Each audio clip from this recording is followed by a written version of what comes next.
thought of being interviewed by the man that interviewed the Beatles, the man that introduced the Beatles, their one time playing in Milwaukee, it almost gives you goosebumps. It's really an honor. Welcome to America's Cavern Club here at Let It Be in Waukesha, Wisconsin. And we have America's Beatles with us, the Taxmen. Guys, introduce yourselves. My name is Will Martin, and I'm the drummer for the Taxmen. I'm Will Maher. I'm the guitarist, and I sing. I do John Lennon's parts. My name is Jeffrey Jodolevich. I do the guitar parts, lead guitar, as George Harrison. My name is Anthony Kopczynski, and I play the bass. You perform here at the Cavern Club at Let It Be twice a month. You're the same age as the Beatles were when they started out here and when I interviewed them. And you're playing their music at America's Cavern Club. Why do you think the Beatles' music is still popular? Why does it matter? I think it's just timeless music. It's kind of like jazz standards or, classical pieces by Mozart. It's just never going to go away. Obviously, they had so many number one songs and broke so many records in their day in the 60s, but I think they left a legacy that is to be more than admired, it's to be recreated, because obviously what they did was so successful and they did it in such an amazing way. I think, pretty much every popular music group after them took note of what they were doing in some way, including us. And we're not the most popular band, but I think everyone from punk rockers to opera singers, probably everyone likes at least one Beatles song, and that's for good reason. I think the overall arc of their catalog is also similar to just like a person's evolution. It started very adolescent and maybe not so deep lyrically, but throughout their career they had so many changes and ebbs and flows, and then really got more sophisticated as it went on. And I think that's what keeps audiences so honed in, because there's so much to take in. You sell out. Like the Beatles, you sell out every appearance here at the Cavern Club at Let It Be. What does it feel like to stand in that piece of history? It's crazy how it all lined up, and we're, big Beatle band in Wisconsin. We didn't even know this place existed until we ran into someone at Beatles Fest in Chicago, which we do every year now. And they said, you got to check out this place in Waukesha. They're building the Cavern Club. And it's just a match made in heaven. It's there's nowhere better for us, a Beatles tribute band based here, to play, and I think there's no better band to play here than us. So a little bit more on my monitor. I'm gonna give props to Dave too for being the leader of this establishment and setting it all up, and really taking years and years of dedication and time and thought into making this incredible home for us, which is what it's become for us. I act through my emotions, through music, like I sing to make people happy. I deal with grief through music. I deal with, friendship. It's all through music. Hey, how's it going? What up? How's it going, bro? Let's do this and it's gonna be awesome on three. One, two, three. Awesome! It's gonna be awesome! Go pretty soon. Maybe in like two minutes. Yeah. So, definitely impacting the world is for me, is going to be through music. Whether that be playing here for Beatles fans or us trying to record our original music and touch people in that way, which has been very busy recently with that. I'm so happy that us four are together doing it on this journey. Let It Be is such a powerful song, and of course the name of this venue here. What helps you that might help others in times of trouble, like Paul McCartney's Mother Mary did for him? Let It Be was actually about Paul's mother, who was named Mary, who came to him in a dream when they were having their spats and the group was falling apart and it was on the rocks and they were all depressed about it. And so, like Anthony said, working through that grief, he wrote a song to try to make himself feel better, and that inadvertently touched a lot of people. So I think it's a great name for this place because we bring people from all different kinds of walks of life here, all just under the umbrella of loving this music. There was a woman from Mexico that came. Yeah. That's pretty cool. I get it. That's far away. Far. From Wisconsin, yes. Yeah. You have a brand new CD out. You're doing some original music here at Let It Be.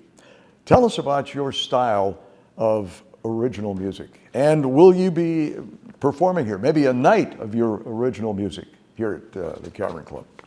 Yeah, we just released a new EP. Just came out today. Hours actually. ago. Hours ago. Hours ago. We had our release show last night, which is why we're so tired. Didn't let us go on. Maybe it doesn't Make sure you look get a like sticker. Yeah, there it is. Just check it out. And our style, very Beatles-esque, obviously. I mean, we wear that on our sleeves proudly. We're not gonna try and hide from the fact that we're very inspired by the Beatles, but at the same time, I think it's hard to describe what style we are because I think we pull from so many different things. I think us four as individuals on any given day, we probably are listening to completely different kind of music than everyone else. You know, Jeff's into Different the influences. kind of avant-garde jazz fusion, and Anthony likes really old, like 50s ballads. And If you listen to the new EP, try and tell which one I wrote, and you probably could. You probably could. knowing figure it out. that, you'll probably be able to figure it out. I see a lot of young people here at the Cavern Club at Let It Be. You are influencing these people. They love this music. I don't really know where that stems from because our parents have asked us that question. You know, why do you guys like this older music so much? I think with time, certain things just age better almost. There's more of a novelty to it to younger people who we weren't there. We didn't get to experience the British invasion or Beatlemania. And I think the music scene today is so different. There's something more special and interesting about it to us. There's a certain magic that we feel. We haven't lived through anything musically that felt comparable to a Beatles. Nope. For people our age. So I think a lot of young people feel that, and it's still an exciting thing of, I mean, you see it everywhere online, and when we do all these festivals around the country, like you said, there's so many young Gen Z and even younger, like 5, 6, 7, 8-year-olds who just love this music. And it's almost like Beatlemania never died. You see it online, people still, well, Paul's my favorite because he's the cute one and all that. I think there's just something unattainable about it to us since we weren't there that makes it kind of interesting. But I think what ties into the whole equation is that in a way we are making it attainable for certain people because not saying obviously there's no Beatlemania happening, you know, with us, but we bring the energy that the Beatles brought when they play it.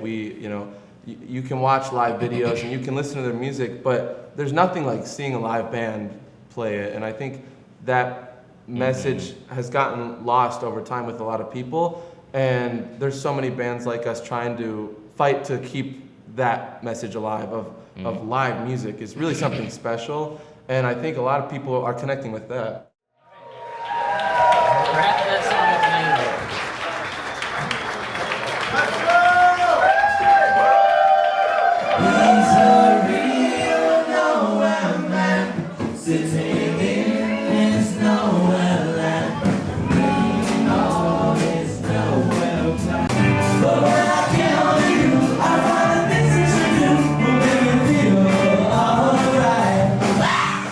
Give people a good show. I think we reserve 60% of our energy on the last song. I don't know, something about it. You can't go wrong with I Saw Her Standing There and Twist and Shout, obviously, and people just go crazy for those songs. But you know, your last song has to be a big bombastic. And that's what the Beatles did at the Cavern Club. Actually, I was watching a documentary where they said they would play. I Saw Her Standing There for up to 10 minutes long versions at the Cavern Club where they're all soloing and being crazy and dancing around. So we did that without even knowing that that's what they did. So I think that's just an interesting thing that we both stumbled upon. You also put your own touch to some of the Beatles songs. How did you come up with that? I think that's out of necessity again, you know, because we go do all these festivals, Beatles-related festivals across the country, and there's so, I mean, you know, you shake a tree, a Beatles cover band's gonna fall out of it. Like, there's probably 10,000 around. It's a very competitive kind of atmosphere, so you really got to do your best to try and stand out, which we've gotten more confident in doing, whether that be involving the horns to try to really get the full sound of some of those records that other bands necessarily can't do, or like Anthony called it, the Taxmen twist, which is us just kind of, it's really simple. It's us just taking a Beatles song and kind of imagining if it was in a different genre than it actually is. So we always do Eleanor Rigby as kind of a funk song. Also because we can't like replicate Eleanor That Rigby too. live, so It's a necessity thing. yeah. Yeah. I think the first time we played in Chicago at the Beatles Fest, people heard us the first night. I know what you're gonna say. The word gets around, and then on the Saturday show, it's on the smaller stage, but it's packed. You know, Yeah. there's no People standing. you know, and that's, I always like that show the most. It's so fun, and I remember that first year that we played there. It really was kind of crazy Yeah, afterwards. electric. Like people like swarmed, and I think we caught some people off guard. Like, yeah, I don't want to toot our own horn, but it felt like, you know, we drew in more people than some of the main stage acts, and that was kind of like a eureka moment of like, oh, people must actually like us. a woman gave us a bag of baked cookies too, so that was pretty cool. Yeah, a lot of photos. People ask for our autographs.